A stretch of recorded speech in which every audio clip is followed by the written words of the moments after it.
안녕하십니까. 정부 정책을 통해 변화할 바이오헬스케어의 미래라는 주제로 발표를 맡은 전태혁입니다. 앞서 이우영 교수님께서 어떤 뛰어난 구루도 그 헬스케어의 미래를 예측할 수는 없다고 하셨었는데, 저는 구루도 아닌데 감히 한번 미래에 대해서 한번 설명을 드려보도록 하겠습니다. 어, 사실 바이오헬스케어의 미래는 다들 관심 있으신 분들은 아시다시피 어떤 빅데이터로 학습된 인공지능이 정확한 진단을 내리고 또 처방을 하고, 그리고 지금에는 아직 치료법이 없는 희귀난치 질환에 대한 어떤 치료제가 나오고, 또 개인별로 특성이 다 다른데 부작용 없는 의약품이 나오고, 이런 모습들이라고 보통 생각이 되고 있습니다. 그러면 이런 대략적인 의료의 미래, 바이오헬스케어 미래가 통합적으로는 어떤 모습이 되고, 또 이런 바이오헬스케어의 미래를 위해서 정부는 어떤 역할을 하고 있고, 또 그에 앞서 바이오헬스케어가 무엇이고, 또 왜 이런 바이오헬스케어에 정부가 주목을 하고 있는지 설명을 드리도록 하겠습니다. 먼저 바이오헬스케어의 정의입니다. 앞서 소개해드린 메가 트렌드랩에서 집필한 그 책의 제목도 바이오헬스케어의 트렌드인데요. 이 바이오헬스케어는 이렇게 보시다시피 바이오 헬스케어를 별도로 쓰는 경우도 있고, 또 바이오헬스케어라고 붙여서 쓰는 경우도 많이 있습니다. 바이오 헬스케어를 이렇게 떼서 쓰는 경우는 바이오와 헬스케어가 각각의 산업으로 분류가 되고, 또 여기서 바이오 산업은 의약품에 관련된 OECD 기준으로 레드바이오를 의미를 합니다. 그런데 의약품의 핵심이 그러니까 바이오가 의약품의 핵심으로 등장하고, 또 바이오와 헬스케어의 어떤 분야가 중첩이 되면서 바이오 헬스케어를 한 단어로, 하나의 명사로 사용하게 되고 있습니다. 그래서 이러한 바이오 헬스케어는 협의의 의미로 바이오 기술을 기반으로 생물체의 기능과 정보를 활용해서 질병 예방이나 진단, 이런 건강진에 필요한 유형 물질을 생산하고 또 서비스를 생산하는 분야라고 정의를 할 수 있고요. 이러한 정의에 맞는 분야가 맞춤의료, 재생의료, 그리고 바이오의학 등입니다. 그런데 이런 바이오 헬스케어는 보시는 바와 같이 그림처럼 의료 생태계와 연관해서 계속 확장이 되고 있습니다. 그 분야가 소비자를 중심으로 헬스케어 서비스나 의료기기, 그리고 바이오 제약 분야가 서로 상호작용하면서 그 분야가 계속해서 늘어나고 확장되고 있는데요. 이러한 환경을 고려할 때, 그리고 바이오 헬스케어의 미래의 모습을 고려할 때, 바이오 헬스케어는 그 근간이 되는 바이오 기술과 정보통신 기술을 바탕으로 오픈 이노베이션을 통해서 건강증진이나 회복, 유지를 위해서 서비스나 재화를 생산, 제공, 전달하는 일체의 과정에 관여하는 그런 분야라고 정의할 수 있습니다. 그러면 왜 정부가 이런 바이오 헬스케어에 주목하고 있을까요? 첫 번째는 무엇보다 증가하는 노인 인구입니다. 우리나라의 고령화는 상당히 빠릅니다. 보시다시피 2026년 만 65세 이상의 인구가 인구의 20% 이상을 차지하는 초고령 사회에 진입하게 됩니다. 또한 미국 인구조사국에 따르면 2050년에 우리나라의 노인 인구는 36%로 일본에 이어서 두 번째 고령 국가가 되는 것으로 이제 예상이 되고 있습니다. 이러한 고령화는 필연적으로 이런 만성 질환이나 노인성 질환 증가로 인해서 어떤 의료의 수요, 바이오헬스케어의 수요를 불러오게 됩니다. 그에 따라서 의료비도 계속해서 증가하게 되죠. 보시는 바와 같이 2012년 93.6조에 달했던 국민 의료비가 2025년에는 3배 달하는 267조 가량으로 증가할 것으로 전망이 되고 있습니다. 물론 이런 의료비 증가라든가 질병, 만성 질환의 증가, 이런 부분도 있지만, 또 한편으로는 긍정적인 측면에서 고령화는 바이오헬스케어의 수요를 불러오게 될 것입니다. 앞으로 10년 전후로 해서 고령층에 편입하는 베이비붐 세대들은 이전의 노인 세대와는 다른 특성을 갖고 있습니다. 대체로 교육도 잘 받았고 첨단 기술에 익숙하고 또 소득도 상당히 많습니다. 실제로 우리나라 2015년 금융자산의 약 60%를 50대에서 60대 인구가 보유하고 있다고 합니다. 그만큼 구매력도 크죠. 그래서 앞으로 건강한 삶과 젊고 또 건강한 이런 노년을 보내고자 하는 차세대 노인층들이 바이오헬스케어의 주요 수요로 등장하게 될 것입니다. 다음으로는 산업 환경 변화입니다. 빅데이터 기술이나 3D 프린팅 같은 파괴적인 기술이 등장하면서 산업 혁신이 가속화되고 그로 인해서 새로운 서비스와 기술로 무장한 바이오헬스케어 산업의 공급 주체들이 변화하고 있습니다. 또한 수요자도 기존에는 그냥 환자에서 바이오헬스케어의 수요자가 환자에서 또 건강인 비환자까지도 확장이 되고 있습니다. 또한 바이오헬스케어의 대부분의 분야가 태동기 산업에 집중이 되어 있습니다. 그만큼 성장 가능성이 큰 것이죠. 또한 지난해부터 주요 이슈로 등장한 4차 산업혁명은 이러한 키워드들, 빅데이터나 인공지능, 그리고 웨어러블 기기, 바이오 등의 이런 키워드를 통해서 전 산업에 상당한 변화를 불러올 것으로 예상이 되고 있는데요. 기술 융합이나 지능형 시스템, 그리고 소비자 맞춤형 제품과 서비스 같은 소비자 맞춤형 제품과 서비스로 대표되는 이런 4차 산업혁명은 바이오헬스케어에도 상당한 변화를 가져올 것으로 예상이 됩니다. 이미 또 시작이 되고 있고요. 이런 기술 융합을 통해서 새로운 신분야가 출현하고 있고 또 인공지능과 같은 지능형 시스템 그리고 정밀의료나 재생의료와 같은 소비자 맞춤형 제품과 서비스가 나타나고 있습니다. 이러한 흐름에 맞춰서 국내 환경도 상당히 변화하고 있는데요. 바이오헬스케어의 세계 시장 규모는 2010년 7.9조 달러에서 2016년 현재 9.3조 달러까지 성장을 했고 2020년에는 11.7조 달러까지 성장할 전망입니다. 16년에서 20년 연평균 성장률이 약 5.9%로 비슷한 기간의 IT나 자동차보다 훨씬 더 빠른 성장을 보이고 있고요. 또한 이러한 시장의 성장에 각국의 주도권 확보 노력도 가속화되고 있습니다. 미국의 정밀의료 이니셔티브나 21세기 치유법 그리고 일본의 보건의료 2035 같은 정책들은 자국 국민들의 건강 증진뿐 아니라 이런 새로 태동하는 바이오헬스케어 분야에서 산업적 주도권을 확보하고자 하는 정책이라고 할 수 있습니다.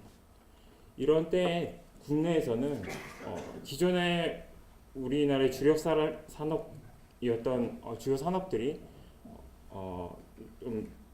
좀 성장 동력을 잃어가고 또 차세대 먹거리를 위한 새로운 산업의 발굴의 필요성이 계속해서 대두되고 있습니다. 보시는 바와 같이 전기전자, 반도체, 자동차 등의 그 주요 주력 산업들이 2016년 3분기 수출 증가율은 전년 동기 대비 모두 마이너스를 보이고 있는데 반면에 바이오헬스케어 산업은 큰 폭으로 성장하고 있습니다. 이러한 성장에도 불구하고 국내 산업의 규모는 전 세계 규모의 한 1.4% 정도로 상당히 작은데요. 좋게 말하면 아직 우리나라는 성장 가능성이 상당히 큰 것이죠. 이런 바이오헬스케어 산업의 패러다임이 변화하고 있고 새로운 태동기의 산업들이 계속 진입하고 있어서 분명한 기회는 있습니다. 게다가 우리나라는 우수한 의료 인력을 바탕으로 세계 최고 수준의 의료 기술을 보유하고 있습니다. 또한 건강보험 빅데이터나 바이오뱅크 같은 정밀의료 자원도 풍부하고요. 또 재생의료 분야에서도 세계 최고 수준의 기술을 보유하고 있습니다. 또한 아시다시피 우리나라는 ICT 강국이죠. 그래서 기술력과 ICT 인프라를 다 보유하고 있습니다. 다만 아직까지 바이오헬스케어 분야는 R&D 투자가 ICT의 한 5분의 1 정도 수준에 불과하고 또 신산업을 위한 또 제도적 기반도 부족합니다. 또한 바이오헬스케어 분야의 글로벌 기업도 사실상 없고요.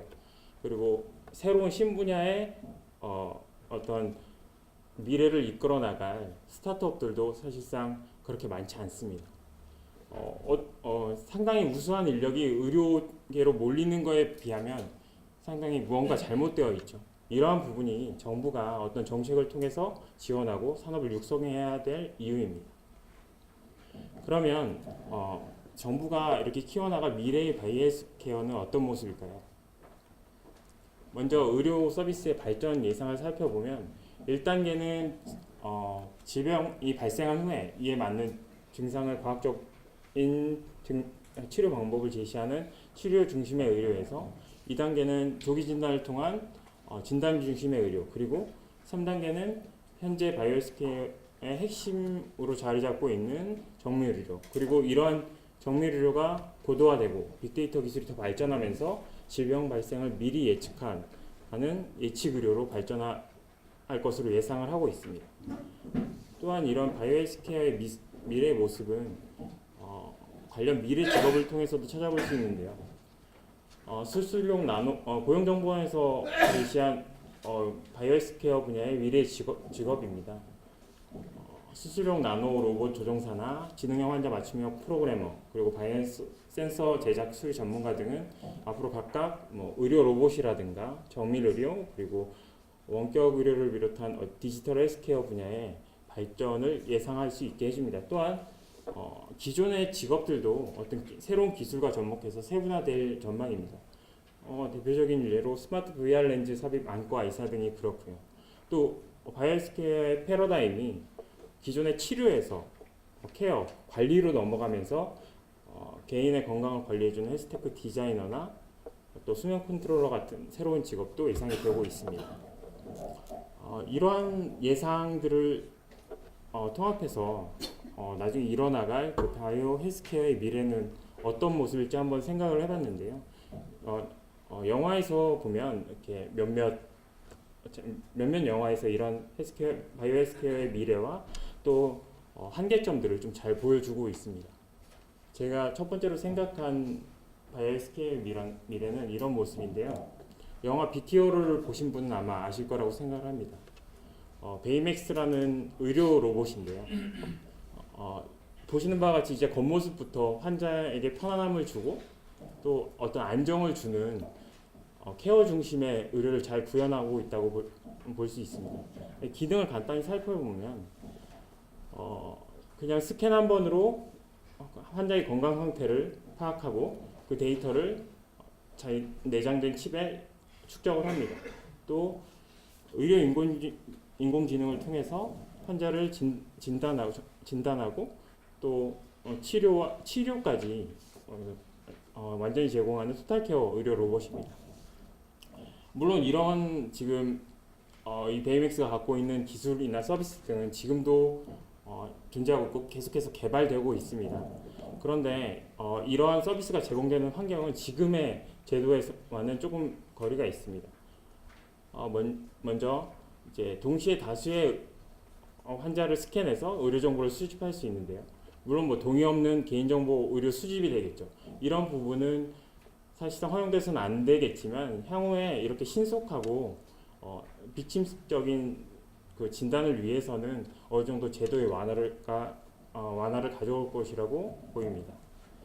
두 번째로 이렇게 쌓은 환자의 정보를 이 내장된 로봇 안에 축적을 하는 것인데요. 지금 현재로서는 병원 밖의 장소에 보관한 것과 또 이런 정보를 보관하는 데 있어서 비식별화 문제, 이런 여러 가지 문제들이 있을 수 있습니다. 또한 의료 인공지능이 의료인을 보조하는 역할을 넘어서 스스로 진단하고 또 질병을 예측하고 그리고 약물을 포함한 치료까지 제공을 하고 있습니다. 이러한 부분들도 앞으로 제도적 부분에 있어서 전반적인 바이오 헬스케어를 둘러싼 전반적인 제도의 개선이 필요하다는 것을 보여주고 있는데요. 단순히 규제를 비허용의 문제가 아니라 허용 금지의 문제가 아니라 최소한의 규제를 설정하고 실제 서비스를 이용하면서 어느 정도 그 규제의 범위를 계속해서 조정해 나가는 적용 규제를 시행할 필요가 있습니다. 다음은 영화 엘리시움에서 나오는 치유대입니다. 사실상의 완전 의료이고 무인 질병 치료 시스템입니다. 영화를 보신 분은 알겠지만 이 치료대에 일단 환자가 누우면 자동으로 알아서 진단을 하고 치료를 합니다. 이 치료의 수준도 그냥 단순 질병 치료를 넘어서 외상 치료 그리고 신체가 일부 결손된 경우에 조직 재생까지 자동으로 재생을 합니다. 그런데 이러한 영화에서 나오는 이 바이오헬스케어의 모습이 과연 파라다이스일지는 또 의문이 좀 듭니다. 일단 이러한 의료기기를 이용하는 데 있어서 빈부의 격차가 나타나고 의료 불평등이 나타나고요. 또 의사의 역할이 사실상 없어집니다. 아까 박영덕 교수님께서 말씀하셨던 가운이 권위가 아닌 것을 넘어서 의사의 역할 자체가 거의 없어집니다. 또한 의료기기가 만약에 이 의료기기가 고장났을 경우에 또 책임의 문제가 발생할 수 있고요. 또 인간이 더 이상의 케어의 대상이 아니라 수리의 대상으로 전락하게 됩니다. 물론 이러한 고민을 하기엔 아직 먼 미래이지만 이러한 미래를 통해서 이런 미래에 나타날 역기능들을 최소화하고 또 이런 순기능들은 좀 극대화할 수 있는 그 정부의 정책적인 지원이 필요할 것으로 보입니다. 그래서 지금 정부가 추진하고 있는 주요 정책을 한번 살펴보도록 하겠습니다. 가장 최근에 발표한 종합발전 전략인데요. 건강한 국민 그리고 바이오헬스 강국으로의 도약을 비전과 목표로 설정하고 총 5가지 추진 전략을 제시했습니다. 이 중에서 핵심적인 내용을 한번 살펴보면 첫 번째는 신약 개발입니다. 전략적인 신약 개발을 위해서 대학과 연구소에서 개발한 기초 연구 성과를 기업에 이전하고 또 상용화를 지원합니다. 또 정부 차원에서 신약 R&D 지원을 확대하고 또 정부만이 아니라 기업에서도 적극적으로 신약 개발에 참여할 수 있도록 글로벌 혁신 신약이나 바이오 의약품에 대한 약가를 좀 더 우대해 줍니다. 그리고 또 세제 지원도 강화하고 있고요. 또한 다음으로는 정밀의료 기반 구축을 위해서 10만 명 대상 코호트를 구축합니다. 이러한 코호트와 또 기존의 정밀의료 자원을 연계해서 플랫폼을 구축하고 연구 목적으로 또 개방을 할 예정입니다. 또한 암 맞춤형 치료법이나 인공지능 기반 치료 솔루션을 개발해서 일반인이 빨리 적용받을 수 있도록 서비스를 제공하고 또 정밀의료가 퍼나갈 수 있는 인프라와 제도적 지원도 계속할 예정입니다. 다음은 재생의료입니다. 병원 내 신속 적용 제도를 제일 중점으로 하는 첨단 재생의료법을 제정해서 제도적 인프라를 지원하고 연구개발 투자도 계속 확대할 예정입니다. 또 앞서 말씀하셨던 그 원격의료 부분도 아직은 사실상 첨예한 논란이 있기 때문에 본격적인 시행은 어렵지만 가장 원격의료가 필요한 취약지와 노인요양시설 등을 기반으로 해서 원격의료의 성공 사례를 구축해 나갈 예정입니다. 또한 바이오헬스케어의 핵심이라 할 수 있는 오픈 이노베이션 기반을 구축하기 위해서 병원을 중심으로 기업과 연구자, 창업자가 서로 도와가면서 선순환할 수 있는 구조를 만들어 나갈 예정입니다. 또 대표적으로 이러한 클러스터가 홍릉에 이제 설치될 예정이고요. 또한 이러한 과정에서 기술 비즈니스를 지원하기 위한 기관도 설립할 예정입니다. 그리고 앞서 말씀드렸던 의료인들이 새로운 분야로 진출할 수 있도록 의료인의 창업을 지원할 예정입니다. 지금 모든 정책을 또 자세하게 말씀드리기는 어렵지만 이러한 정책이 예상대로 잘 시행이 된다면 보시다시피 국민의 건강 수명을 76세까지 연장하고 또 경제적인 측면에서는 약 2020년 20조 원까지 수출이 증가할 것으로 기대를 하고 있습니다. 또 일자리 부분도 94만 개까지 증가를 기대를 하고 있고요. 세부적으로는 이렇습니다. 제가 사실 이 뒤에 정책 부분은 되게 빨리빨리 설명드렸던 것은 정책이 사실상 어떻게 나열식으로밖에 설명드릴 수 없는 부분이 조금 지루할 수도 있지만 그뿐 아니라 사실상 기존에 나왔던 정책과 별반 다르지 않기 때문입니다. 정부가 어떤 특정한 분야를 육성하기 위해서 사실상 지원할 수 있는 정책은 러프하게 말하면 R&D를 지원하고 규제를 개선하고 기업이 투자할 수 있는 환경을 만들고 그 범위를 크게 벗어나지 않습니다. 그럼에도 불구하고 정부가 다시 한번 이러한 정책들을 모아서 대대적으로 계획을 발표한 것은 그만큼 중요하고 또 긴 호흡을 가지고 추진해야 될 정책들이기 때문입니다. 또 한 가지는 이 바이오 헬스케어 분야는 사실상 이해관계자가 상당히 많습니다. 생산자와 수요자에서 끝나는 것이 아니라 제품과 서비스를 생산하는 집단이 있고 또 이것을 사용하고 또 다른 또 의료의 공급자인 의료인들이 있고 그리고 최종 수요자이자 지불자인 환자가 있고 또 다른 지불자인 정부와 보험사가 있습니다. 또 윤리 문제에 있어서는 각종 종교단체 등도 포함될 수 있고요. 그만큼 정책 하나를 펴나가는 게 상당히 복잡하고 어렵습니다. 하지만 이러한 과정에서 이런 각각의 이해관계자를 만족시키는 과정에서 상당히 많은 기회가 또 있을 수 있다고 봅니다. 앞으로 이런 정부의 정책이 진행되는 과정에서 여러분들이 어떤 도전의 기회나 창업의 기회를 찾으실 수 있도록 있었으면 좋겠습니다. 예, 이상으로 발표를 마치겠습니다.